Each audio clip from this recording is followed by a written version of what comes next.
Guys কেমন আছে তোমরা? আশা করি আমি যে গল্পটুকু বুঝিয়েছি দ্য গ্রিন লিপ সম্বন্ধে সেই গল্পটুকু তোমরা অবশ্যই বুঝতে পেরেছো।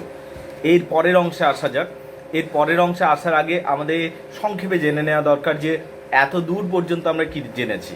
দেখো, আফ্রিকার একটা উপজাতি ছিল, একটা শান্তিপূর্ণ গ্রাম ছিল। সেই গ্রামে একজন ব্যক্তি ছিল, যে ব্যক্তি সম্পন্ন পরিবারের এবং যার অনেক স্ত্রী রয়েছে এবং অনেক ছেলে মেয়ে রয়েছে। সেই ব্যক্তির নাম কি? নায়গার। মূলত এই গল্পের প্রধান চরিত্র। এবার নায়গার একদিন স্বপ্ন দেখছিলেন। সেই দিন স্বপ্নের মধ্যে তিনি যেন অনুভব করছিলেন যে কেউ যেন আসা যাওয়া করছে, কারো পায়ের শব্দ শোনা যাচ্ছে, কিন্তু এটা মোটেও আসলে কিন্তু স্বপ্ন ছিল না। It was a fact, it was happening, right? তো যাই হোক, তিনি ঘুম থেকে উঠছেন। ঘুম থেকে ওঠার পর তিনি যখন বাইরে বেরিয়ে আসছেন, তিনি ঘুম থেকে ওঠার পরেই প্রথমে দেখলেন যে তার স্ত্রী রয়েছে কিনা। তিনি দেখলেন তার স্ত্রী নেই রাত্রিবেলাতে। তিনি খানিকটা হতবাক হলেন। তিনি ব্ল্যাঙ্কেটটা ছড়িয়ে বাইরে এলেন এবং দেখলেন দরজা খোলা আছে। তিনি বুঝতে পারলেন না যে এত রাত্রে তার স্ত্রী কোথায় গেছে। সে নিয়ে তিনি খানিকটা চিন্তিত বোধ করলেন, খোঁজাখুঁজি করলেন, কিন্তু দেখতে পেলেন না। তখন তিনি তার ব্ল্যাঙ্কেটটাকে গায়ে জড়িয়ে নিলেন এবং কি নিজের বর্ষা এবং মুগুরটা নিয়ে বাইরে বেরিয়ে এলেন। ঠিক সেই সময় যে মাত্র তিনি বাইরে বেরিয়েছেন, তিনটে লোক দৌড়ে দৌড়ে পালালো নায়গারের সামনে থেকে। বুঝতে পারলে? নায়গারের সামনে থেকে তিনটে লোক দৌড়ে দৌড়ে পালাচ্ছে এবং তার পিছনে উন্মত্ত জনতা ছুটে আসছে, অর্থাৎ গ্রামবাসীরা ছুটে আসছে। নায়গার বুঝে উঠতে পারলো না যে কি হচ্ছে ব্যাপারটা।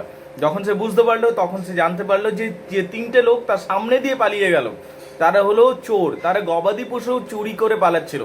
আচ্ছা দেখো, গবাদি পশু চুরি করাটা হয়তো আমাদের শহরতলির মানুষদের কাছে সেরকম হয়তো বড় বলে মনে হতে পারে না, কিন্তু গ্রামাঞ্চলে এবং সেই অঞ্চলে আফ্রিকার উপজাতিদের মধ্যে এই বিষয়টা কিন্তু একটা খুব মারাত্মক গুরুত্বপূর্ণ বিষয় ছিল। তার কারণ সমস্ত জীবিকা নির্ভর করে থাকতো গবাদি পশুদের উপর। তো ধরো তোমার ল্যাপটপটা কেউ নিয়ে পালাচ্ছে, বা তোমার ব্যাংক ব্যালেন্স কেউ নিয়ে পালাচ্ছে, পুরো ব্যাংক অ্যাকাউন্ট যেরকম হ্যাক করে নিলে যেরকম সিরিয়াস বিষয় হয়ে যায়, গবাদি পশু চুরি করাটা তাদের ক্ষেত্রে সেই রকমই একই রকম গম্ভীর বিষয় ছিল। তো যাই হোক, এই তিনটে চোর যখন পালিয়ে যাচ্ছে, গবাদি পশু চুরি করার চেষ্টা করতে এসেছিল এবং জনগণ অর্থাৎ গ্রামবাসী জেগে গিয়েছে, তখন তারা পালাচ্ছে। তখন গ্রামবাসীরা যখন দৌড়াচ্ছে এই তিনটে চোরের পিছনে, তো নায়গারও তাদের পিছনে ছুটছে এবং শেষ পর্যন্ত একটা পর্যায়ে এই তিনটে চোর কোনোভাবে একটা খুব কঠিন পরিস্থিতিতে পড়ে যাচ্ছে। সকল গ্রামবাসী তাকে তিনটে চোরকে ঘিরে ধরছে। এখানে একটা বিশৃঙ্খলা বাঁধছে, একটা মারপিট শুরু হচ্ছে এবং তিনটে চোর কোনো না কোনোভাবে যে যেদিকে পারছে ছুটে পালাচ্ছে। একটা চোর ঝোপঝাড়ের মধ্যে ঢুকে পড়ছে, গ্রামবাসীরা ঝোপঝাড়গুলোকে তছনছ করে দিচ্ছে, কিন্তু চোর পালিয়ে যাচ্ছে। আরেকটা চোর কি করছে? খরস্রোতা নদীতে ঝাঁপ দিয়ে দিচ্ছে এবং সেই নদীতে প্রচণ্ড স্রোত থাকা সত্ত্বেও সে কোনোভাবে পালিয়ে বেঁচে যাচ্ছে এবং গ্রামবাসীরা তার পিছনে যেতে পারছে না। আরেকটা চোর কি করছে? আরেকটা চোর যে রয়েছে সে কিন্তু মাটিতে পড়ে যাচ্ছে এবং গ্রামবাসীরা তাকে ধরে ফেলছে এবং এমন তাকে মারা হচ্ছে, সেই চোরটাকে যে পালাতে পারলো না। সেই চোর প্রায় মরমর অবস্থায় হয়ে যাচ্ছে এবং প্রায় মরে যাবে, এইটাই ধরে নিচ্ছে সবাই। তখন সবাই বলছে যে চোরটাকে এইভাবে এখন ফেলে দিয়ে চলে যায়। তার কারণ হচ্ছে চোর এইভাবে মারা যাবে সেটা দেখাটা, চোরের মৃত্যুটা, কোনো চোর মারা যাচ্ছে, মার খেয়ে মরে গেল চোরটা, সেই চোরের মরে যাওয়াটা দেখাটা নাকি দুর্ভাগ্য সৃষ্টি করে। তো সেই জন্য সকলে চলে যাচ্ছে চোরটাকে মৃত্যুর মুখে ফেলে দিয়ে এবং চোরটা মৃত্যুর জন্য অপেক্ষা করছে। ঠিক সেই সময় কি হচ্ছে, একটা সেই সময়টাতে একটা ঘটনা ঘটছে। সবাই ভাবছে চোর তো মরে যাবে কিছুক্ষণ পরে এবং সেই জন্য সমস্ত লোকেরা কি করছে, চোরটাকে মাটিতে ফেলে দিচ্ছে, তার উপর কিন্তু সবুজ পাতা ঢাকা দিয়ে চলে যাচ্ছে এবং তারা সিদ্ধান্ত করছে ভোরবেলাতে আসবো এবং ভোরবেলাতে চোরটাকে কবরে দিয়ে দেবো, এই বলে তারা সেখান থেকে সবাই চলে যাচ্ছে। এবার নায়কের বলে চরিত্রটি যে ছিল, তার একটা বন্ধু আহত হয়েছে দারুণভাবে। তাকে আসলে ছুরি মেরেছিল চোরটা। তো কিন্তু সেই আঘাতটা কিন্তু সিরিয়াস কিছু নয় বা গম্ভীর কিছু আঘাত নয়। তো যাই হোক, নায়গর বাড়ি ফিরছে, সবাই নিজের বাড়ি ফিরে যাচ্ছে এবং নায়গারের কিন্তু এখনো একটা লোভ সৃষ্টি হয়েছে। নায়গার বাড়িতে এসে ভাবছে যে চোরটার কাছে নিশ্চয়ই তো টাকা পয়সা থাকবে, সেই টাকা পয়সা এখনই চোরটার কাছে আছে, যাই গিয়ে পর সেই টাকা পয়সাটা আমি নিয়ে আসি। কিন্তু নায়গার যথেষ্ট সম্পন্ন এবং ধনী মানুষ, তবু তার যেন একটা লোভ হচ্ছে যে যাই গিয়ে পর চোরের কাছ থেকে সেই টাকা পয়সা নিয়ে আসি। যদিও সেই উপজাতিদের মধ্যে চোরের কাছ থেকে এইভাবে ছিনিয়ে নেওয়াটা কোনোভাবেই একটা মৃতপ্রায় চোরের কাছ থেকে ওই টাকা পয়সা ছিনিয়ে নেওয়াটা কোনোভাবেই কিন্তু মান্য ছিল না। কিন্তু নায়গার একটা লোভ হচ্ছে, এবং নায়গার ওই রাত্রিবেলাতে যখন সবাই ঘুমিয়ে পড়ছে, গভীর রাত্রে অর্থাৎ নিশুতি রাত্রিতে নায়গার পৌঁছে যাচ্ছে সেই চোরটার কাজে, চোরটার খোঁজে। তার একবার করে মানসিক দ্বন্দ্ব হচ্ছে যে না, এটা আমার করা উচিত নয়, আমার ফিরে আসা উচিত। কিন্তু নায়গার আলটিমেটলি সেখানে যাচ্ছে এবং চোরটাকে দেখতে পাচ্ছে অনেক খোঁজাখুঁজির পর, এবং চোরটার কাছ থেকে যখন সে টাকা পয়সা বের করার চেষ্টা করছে, ঠিক সেই সময় চোরটা যাকে কিন্তু সবাই মৃত ভেবেছিল প্রায়, সে কিন্তু মরেনি, আসলে সে জেগে উঠছে। সে শুধুমাত্র জ্ঞান হারিয়ে পড়েছিল। তো সেই চোরটা জেগে উঠছে এবং কি করছে, নায়গারের সাথে লড়াই শুরু হচ্ছে এবং নায়গারকে শেষ পর্যন্ত হত্যা করছে। চোরটা মেরে ফেলছে নায়গারকে, এবং চোরটা সেই নায়গারকে সেই পাতার নিচে রেখে পালিয়ে যাচ্ছে। অর্থাৎ যে চোরটাকে সবাই মৃত ভেবেছিল, সে মরেনি, সে নায়গারকে ঘুষি মারছে। নায়গার আনকনসাস, মানে জ্ঞান হারিয়ে পড়ে যাচ্ছে। তো নায়গারকে চোরটা নিজের জায়গায় রেখে দিচ্ছে এবং পাতা ঢাকা দিয়ে চলে যাচ্ছে। এবার চোর তো পালিয়ে গেল, নায়গার চোরের জায়গায় পড়ে রইল মৃত অবস্থায়। পরের দিন গ্রামের লোকজন এসেছে এবং গ্রামের লোকজন সবাইকে বলেছে যে এখানে চোরটা পড়ে আছে। এর পরের অংশটা দেখা যাক গাইজ, দেখো।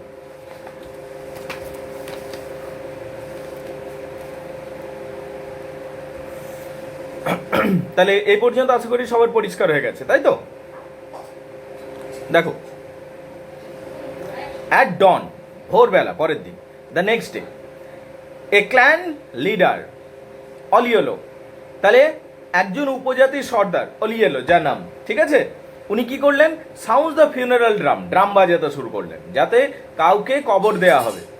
About around 100 people assembles at the opek tree, এবং কি প্রায় 100 লোক, আমাদের যেমন সেই গ্রামাঞ্চলে সেই বট গাছ থাকে, বট গাছের নিচে একটা সভা হয়, ঠিক সেরকম ওপক ট্রি নিচে সবাই জড়ো হলো এবং ওখানে ড্রাম বাজানো হলো, যেমন সে ঘোষণা করা হবে কিছু।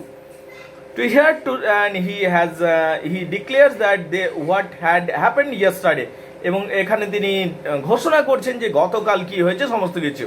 Oliver tells them that what had happened the night before, সবাইকে অলিওলে জানাচ্ছেন যে গত রাত্রিতে কি ঘটনা ঘটেছে সেটা জানানো হচ্ছে। Because it is the dead body of a thief, it is not really a murder, because the killer has rid the society of an evil person, এবং যেহেতু চোরটাকে হত্যা করা হয়েছে, মানে একটা চোরের হত্যা হচ্ছে, সেই জন্য এটাকে মার্ডার হিসাবে ধরা হচ্ছে না। বিশেষ করে সেই উপজাতিতে কোনো চোর ডাকাতকে মেরে ফেলাটাকে মার্ডার হিসাবে ধরা হতো না, বরং চোর ডাকাতকে মেরে ফেলাটাকে সঠিক বলেই মনে করা হতো, যেহেতু সমাজে চোর ডাকাতির উপদ্রবকে একেবারে বরদাস্ত করা হতো না। তো সেই জন্য এটাকে সঠিক কাজ বলে মনে করা হচ্ছে সেই উপজাতি সমাজে। কিন্তু কি, but due to the white man's presence, কিন্তু হোয়াইট ম্যান বা ব্রিটিশ পিপলরা আবার সেই আফ্রিকাতে এসে পৌঁছেছে ইতিমধ্যে, এবং আফ্রিকার সমস্ত রীতিনীতিকে সরিয়ে ব্রিটিশ পিপলরা এখন নিজেরা আইন চাপিয়েছে। তাই সেই জন্য কি হলো, the white people must be inform, তাই ব্রিটিশ পিপলদের ইনফর্ম করতে হবে, অর্থাৎ খবর দিতে হবে, বুঝতে পারলে? তাহলে কি হলো, Olielo sends a group of men to inform the white man. তাহলে কি হলো, এই অলিয়েলো একদল আদিবাসী মানুষকে পাঠালেন যে যাও ব্রিটিশদের খবর দিয়েছো যে একটা আমরা চোরকে মেরে ফেলেছি, এবং চোরকে যেহেতু আমরা মেরে ফেলেছি এটা কিন্তু হত্যা নয়, একটা সাধারণ মানুষ যদি মরে যেত that may be considered murder, but a thief who is the evil of the society, so we have killed him, so we have done nothing wrong, but we are informing you, right? and tells him that the thief was killed by a group of people. বলছে অলিয়েলো তাহলে একদল আদিবাসী মানুষকে পাঠালো এবং বললো পুরো গ্রামটাই একটা চোরকে পিটিয়ে মেরে ফেলেছে, যাও এই খবরটা দিয়ে এসো পুলিশদের, white পিপলদের। Thus no one would suffer the sole blame of the thief's death, এবং তার সাথে এটাও বলে দাও যে পুরো গ্রামটাই এর দায়ভার নিচ্ছে, কোনো নির্দিষ্ট একজন ব্যক্তি নয়। Everyone agrees to the idea, সবাই একসাথে একমত হয়ে গেল।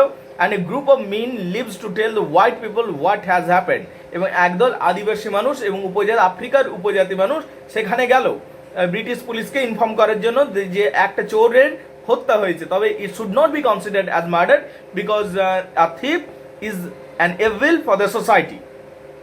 ইন দ্য মিন টাইম, ইতিমধ্যে কি হলো দেখো, other people have gathered at the tree, অন্যরা সবাই জমায়েত হয়েছে গাছটা নিচে, including the wives of Negar, এবং নেগারের বাকি স্ত্রীরাও উপস্থিত হয়েছে। Where looks for her husband. কিন্তু দেখো এতগুলো স্ত্রীর মধ্যে নায়মদের শুধুমাত্র এই নায়িকারের খোঁজ করছে, আর co wife does not seem to be very interested, এবং বাকিরা কিন্তু ততটা ইন্টারেস্টেড ফিল করছে না।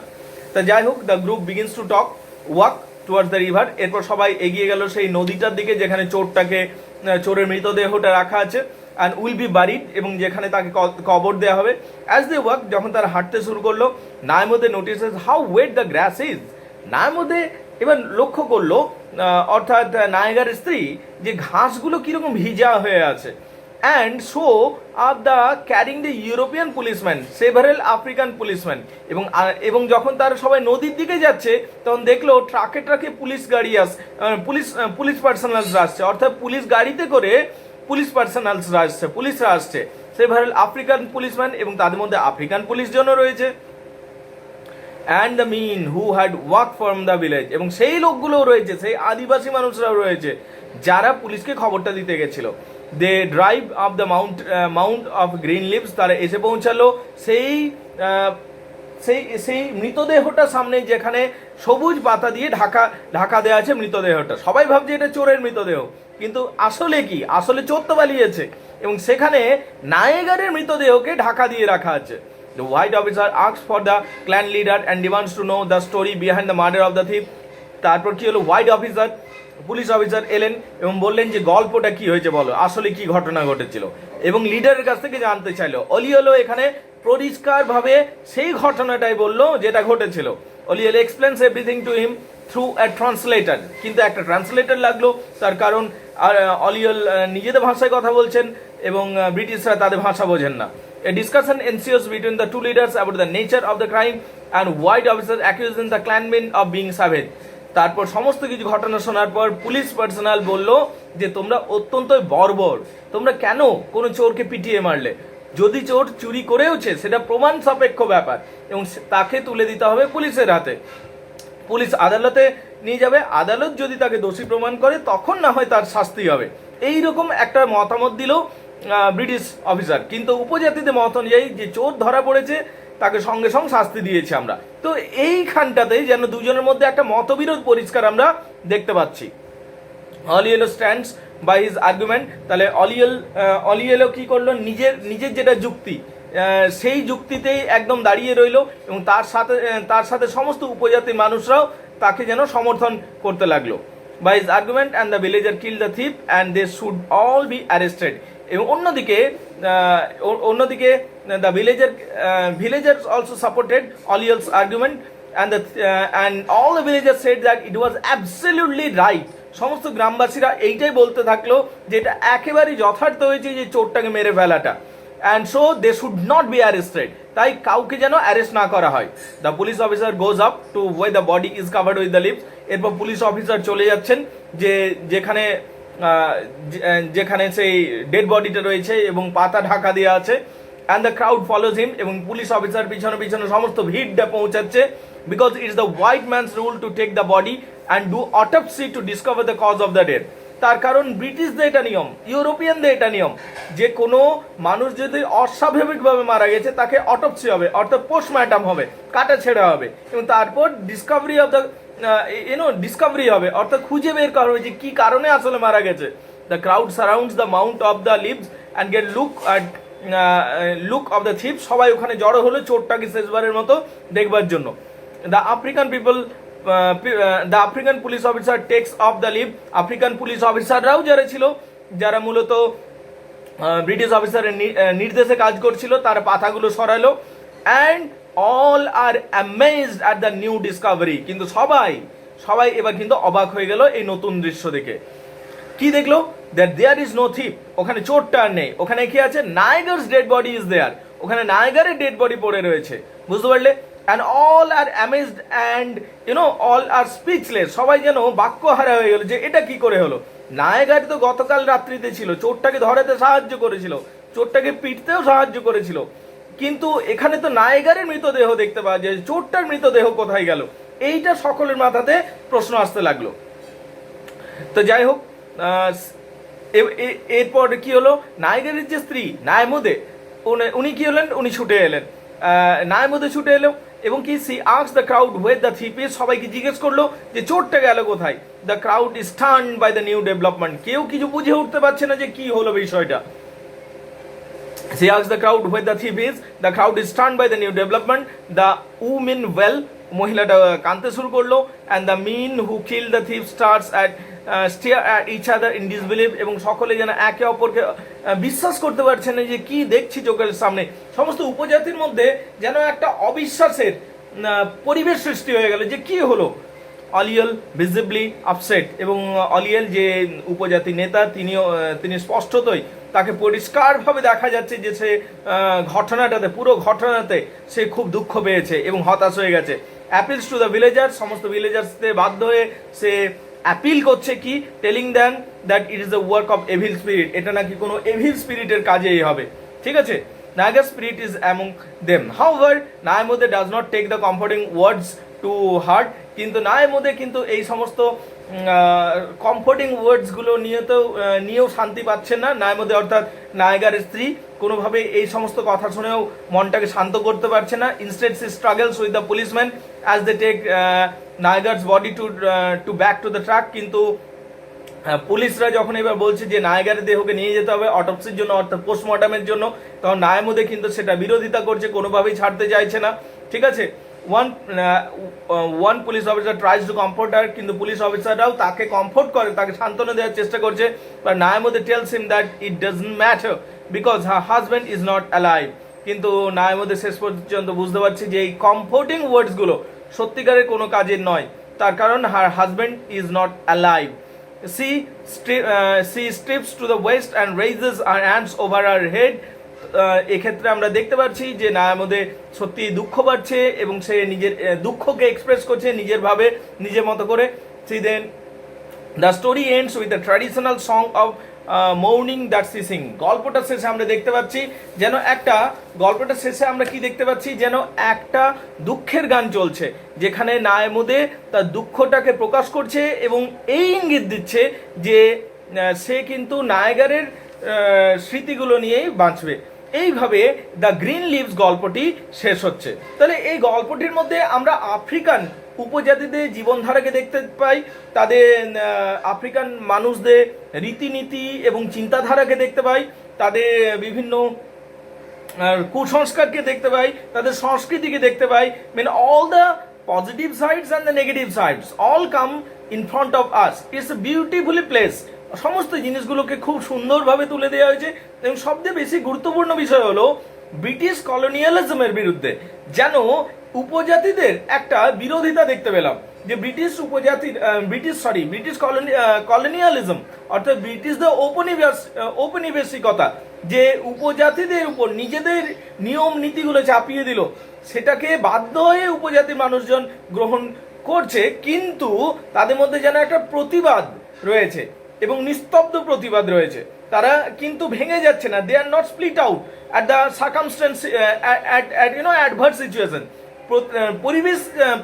পরিস্থিতি যখন প্রতিকূল হয়ে যাচ্ছে, এই উপজাতির মানুষরা কিন্তু আলাদা হয়ে যাচ্ছে না, সবাই কিন্তু এক হয়েই থাকছে এবং ব্রিটিশদের বিরুদ্ধে যেন একটা নিস্তব্ধ প্রতিবাদ করছে। তো এইভাবে পুরো গল্পটার মধ্যে দ্য গ্রিন লিভস গল্পটার মধ্যে আমরা আফ্রিকান মানুষদের রীতিনীতি সংস্কৃতি এবং তাদের চিন্তাধারাকেও বুঝতে পারি। So I think it's the green leaves is a great story, and if my discussion is really helpful, so please watch it again and again so you can memorize the story and it will be really helpful for examination. So আজ তাহলে এই পর্যন্ত থাকলো guys. আমার video দেখার জন্য অনেক ধন্যবাদ। Thank you very much indeed.